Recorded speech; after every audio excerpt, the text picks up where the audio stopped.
She passed away 14 years ago, and yet, every night, he still sleeps on just one side of the bed. No one talks about this kind of loneliness, the one that doesn't scream, but whispers every single night. After 70, is sleeping alone just something we all silently accept? Or is there more to this story than we dare to admit? If you're over 60, or love someone who is, this might be the most honest conversation you've heard in a long time. Stay with me. What you're about to hear might change how you see growing old forever. Part 1, The Silence After Sundown, when the bed becomes too big. There is a kind of silence that only comes after 70.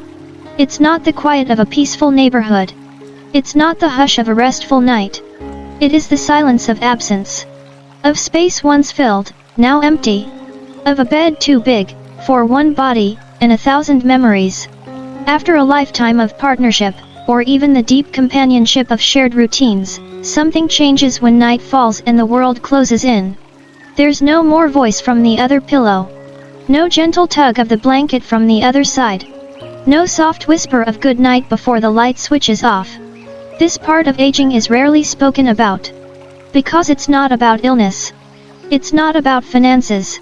It's not even about death. It's about what's left after all that. The bed is still made for two. For many older adults, especially those over 70, the act of going to bed becomes emotionally loaded. The bed, once a place of intimacy, laughter, shared dreams, and lazy mornings, transforms. It becomes a daily reminder of what is no longer there. Some nights, you turn to the side where someone once slept, only to feel cool sheets and a gap of air. Some mornings, your hand reaches instinctively for another's warmth, only to meet nothing. For widows and widowers, this experience can be especially sharp. But even for those who never married, or whose partners sleep in other homes or care facilities, the ache of sleeping alone still lingers. It's not just about the missing person. It's about the missing presence. The loneliness of ritual. Many people imagine loneliness as something loud, cries, sighs, reaching out. But in truth, the loneliness that settles into the bedroom of an elderly person is often quiet. It's wrapped up in routine. The way you used to fold down the blanket for two. The way you'd place 2 cups of water on the nightstand, one slightly sweeter than the other. The tiny arguments about who snored louder, or who stole the covers. The warm silence of 2 bodies just being together in the same space. These rituals vanish without ceremony. And yet, your body remembers. Your hands remember. Your heart remembers. So, the ritual continues, for 1. Echoes in the darkness. Sleep doesn't come easily after 70, not because of age-related insomnia, but because of echoes. The echo of conversations. The echo of laughter. The echo of silence that once felt shared, and now feels cavernous. You turn off the light, and the room doesn't darken, it hollows. You lie on your side, and the air next to you feels heavier, not lighter. You remember the time your partner coughed every 10 minutes, and you'd give anything to hear that annoying sound again. This isn't depression. It isn't weakness. It's grief dressed as routine. The cultural silence. What makes this harder is that no one talks about it. Society tells older adults to keep busy, stay strong, move on. But few people ask the deeper question. What is it like to go to sleep every night missing someone's breath beside you? Romantic loneliness in old age is not a trending topic. It doesn't get hashtags. But it is real. And widespread. According to global studies, over 40% of people above 70 report feeling emotionally alone at night, regardless of whether they live alone or not. Because loneliness isn't always about solitude. Sometimes, it's about the loss of witness. No one sees your tears at night. No one notices how you breathe a little heavier before turning off the light. No one says, "It's okay, I'm here." Not all touch is sexual, but all touch matters. At this age, many elders stop expecting physical intimacy. Society tells them their time for romance has passed. But this is a dangerous myth. Even a soft touch, a hand held during a scary dream, a forehead kiss at bedtime, or a foot brushing against another under the blanket can carry immense emotional weight. These touches aren't about desire. They're about presence, connection, safety. When those vanish, the skin remembers. The body longs. And no one talks about it. It's easy to offer pills for sleep. Or background noise machines. But what many elders truly need is someone to hold their story. To witness their night. To sit beside them as they fall asleep, even if just in memory.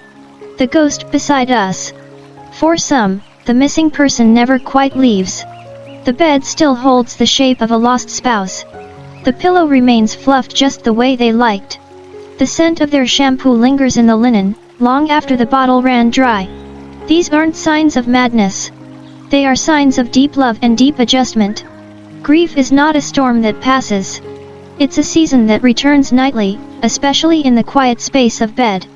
Some nights, that ghost offers comfort. Other nights, it claws at the soul. Either way, it is real. And pretending otherwise only deepens the pain. What helps? Gentle acts of self-witnessing. Though the absence is undeniable, healing doesn't mean erasing the memory. It means finding new rituals, new forms of presence, and gentle self-compassion. Placing a hand on your own chest and saying, "I'm here." Playing calming music that feels like a warm presence. Lighting a candle for memory, not mourning. Writing a nightly journal to someone who's gone, and imagining their silent reply. You are not crazy. You are not broken. You are adjusting to something no one prepared you for. Sleeping alone in a world that once felt shared. Closing reflection for part 1. This part of the journey is not about giving up on connection. It's about relearning how to be held not by another body, but by your own presence. By your memories. By the soft truth that love doesn't end when the bed becomes empty. Sometimes, it changes form. Sometimes, it sleeps beside you, as a memory, as a breath, as hope. Part 2, Shadows on the Wall, when night reminds you you're alone. Night doesn't just bring rest after 70, it brings reckoning. When the world quiets down, so do the distractions. And in that stillness, what echoes most loudly are the unspoken truths. The ones we neatly fold away during the day, like grief, longing, fear, and the desperate need to be seen. This is the part of aging they don't show in commercials. Not the joyful grandparent hugging children. Not the smiling couples walking slowly through the park. But the truth of it. The part no one claps for. The loneliness in the dark. The ache of memory. The cold side of the bed. Time doesn't heal all, it just teaches us to hide the pain better. There's a dangerous lie society tells the elderly. You should be over it by now. As if the passing of a spouse, the fading of romance, the daily solitude should somehow hurt less after 5, 10, or 20 years. But time is not a healer. Time is a teacher. And what it teaches most people after 70 is how to carry grief without making noise. You smile at your children so they won't worry. You laugh with friends at lunch, then cry softly into your pillow at night. You tell yourself this is normal. But part of you wonders, is it? Is this what my life is supposed to be now? When the world thinks you're too old to crave connection. One of the most painful parts of sleeping alone after 70 isn't just the absence of a partner. It's the absence of permission to admit that you still long to be touched, held, loved. Older adults are often treated like relics. Society tells you to be grateful you're still alive. As if survival is the same as living. But what about emotional intimacy? What about needing someone to run their hand down your back, not out of lust, but out of love? What about the quiet yearning not for sex, but for presence? Aging doesn't turn off the heart. Your body may slow, but your heart never stops longing. You still dream. You still fantasize. You still remember what it felt like to fall asleep wrapped in someone's warmth. But no one tells you it's okay to say that aloud. Even doctors tend to avoid the subject of emotional or physical intimacy in the elderly. Even adult children squirm at the thought of their parents desiring connection. And slowly, you begin to internalize the message, maybe I shouldn't need this anymore. But you do. We all do. Until our final breath. The fear of becoming invisible. As you age, a quiet fear sets in. Not just of dying, but of disappearing before you die. You notice people speaking around you instead of to you. Your phone rings less. Invitations slow down. And even if you're surrounded by people in the daylight, you often go to bed feeling unseen. The bed, once a place where you were known in your most vulnerable form, now becomes the stage of your invisibility. You pull the blanket up to your chin not just for warmth, but for comfort. For protection against the creeping feeling that you've become irrelevant. But here's the truth, your loneliness has meaning. Let's pause here and acknowledge something important. Your loneliness is not a failure. Your sadness at night is not weakness. And your longing for someone beside you is not shameful. These feelings are signs of a life deeply lived. A love once deeply felt. A heart that still beats not out of habit, but out of hope.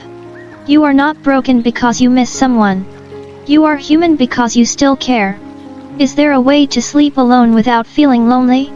This is the question we must dare to ask. Because millions of older adults sleep alone every night.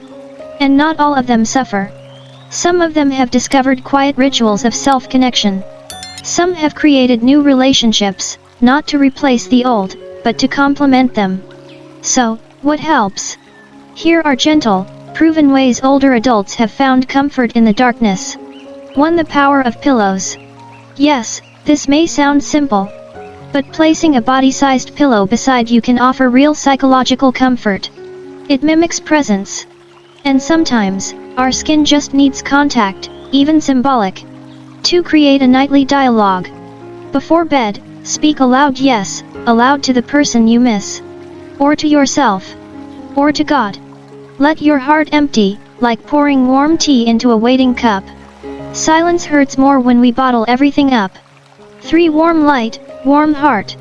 Many elders feel heightened anxiety at bedtime. Keep a soft, amber nightlight on. Let your room glow like memory. This simple act can ease the transition into sleep, and quiet the shadows in your mind. 4. Weighted blankets. They are not just for children with anxiety. Studies show that weighted blankets can simulate the calming sensation of being held. For many, this becomes a nightly ritual of self-comfort. 5. Touch through pets or self-soothing. If you have a pet, let them sleep nearby. Their presence can reduce nighttime loneliness. If not, place your own hand over your chest, or your cheek, and breathe gently. Speak kindly to yourself as if you were a loved one. Because you are. When you're ready, let new love in any form. Sleeping alone does not mean your story is over. You are still allowed to feel, to want, to dream. And if someone new enters your life through friendship, companionship, or even love, you are allowed to say yes. Not to replace what was lost, but to honor what still lives inside you. Some of the most beautiful late-in-life love stories don't happen in grand romantic ways. They happen in quiet places. A cup of tea with someone who listens.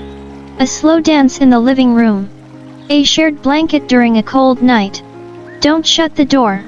Let love knock again. Even if it's just in a dream. Final thought for part 2. The bed may be cold. The silence may be heavy. But you, dear one, are still full of life. You are not meant to fade into your loneliness. You are meant to rise, gently, with each sunrise, knowing that your story still has meaning. Even if no one lies beside you, the world still holds you. Tonight, before you close your eyes, whisper this. I am here. I am still here. And I matter. You do. Part 3, Finding Peace in Solitude, Redefining What It Means to Be Alone. If you've made it this far through the quiet nights, through the silence that sometimes feels louder than words, then you've likely asked yourself the question no one ever teaches us how to answer. How do I live with this kind of emptiness without letting it define me? Let's talk about that. Let's sit with it, together. Not to dismiss it. Not to move on. But to learn how to live alongside it, with tenderness and grace. Because being alone after 70 is not just about the absence of someone, it's about the presence of yourself. And that's where healing begins. From emptiness to presence, the inner journey. There's something that happens in the quiet, long after the world assumes you've stopped evolving. If you allow it, if you truly listen, the silence will begin to speak back to you. Not with words, but with a soft invitation. Come home to yourself. This is not the kind of self-love peddled in self-help slogans. This is deeper. This is the quiet, courageous decision to rebuild a relationship with the one person who has never left you yourself. Who are you when no one is watching anymore? For decades, we live for others. We are partners, parents, providers, problem solvers. But when the house is empty, the body slows, the phone grows silent. What remains is this question. Who am I now? It's tempting to think your story peaked long ago. But here's a radical truth. Your later years may be the most authentic years of your life. Because now, for perhaps the first time, you are not performing. You are not proving. You are not chasing applause. You are simply being. And within that simplicity is the chance to rewrite everything on your terms. Solitude is not a punishment, it's a portal. Most people confuse being alone with being punished. But solitude, when chosen rather than feared, becomes a portal to self-discovery. Yes, it hurts at first. Yes, it brings tears. But if you sit with your solitude long enough, it begins to soften. It begins to cradle you. It starts to reveal a world within that was drowned out by the noise of others. Some of the world's greatest wisdom keepers, monks, poets, elders found their deepest peace not in the crowd, but in the quiet. There is a crack in everything. That's how the light gets in. Leonard Cohen. You are not broken. You are becoming light. Late life joy, not loud, but deep. What if we reimagined joy not as fireworks or applause, but as something gentler? A plant you water every morning. A favorite old song you let yourself cry to. A slow stretch in bed before rising. A memory that brings a smile instead of a sting.